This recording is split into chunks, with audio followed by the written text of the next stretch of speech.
Paige Carter, Deputy Sheriff, Season 4, by Melanie P. Smith. Narrated by Aimee Barrett. Episode 1, Explosive Appeal. Dax put his large hand behind Paige's neck and pulled her forward. "Paige Carter," he said, when her mouth was just inches from his. "Yes, Dax Hamilton," Paige whispered. "I am undeniably and irrevocably in love with you." "Ditto," Paige laughed. Dax sobered and locked eyes with Paige. "Marry me." Paige took an abrupt step backward. "What?" Dax grinned and waited. "Are you kidding me?" Paige demanded. "You're proposing here, in a deserted hallway, in a hospital, now, while your friend is somewhere down there?" She flung her arm outward. "Still in surgery, fighting for his life?" Dax continued to grin. "Seemed appropriate, for us." Paige stared silently for several seconds. Dax was serious. Her heart began to beat way too fast, and her breathing became labored.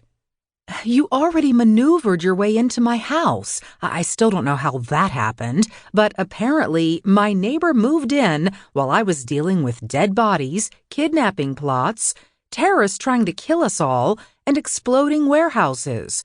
No discussion, no planning, just wham, there you are. Now you want to get married? In the middle of all this chaos? Maybe we should just march into the chapel right here at the hospital and see if we can find the local padre. We could have the ceremony tonight. Get it over with before we head back home." Never mind." Dax straightened, livid at her reaction and more than a little hurt by her rejection. "Oh, and I'll rectify the rest of that as soon as I get home." He pivoted and walked silently away, never looking back as he disappeared around the corner. Paige started to panic.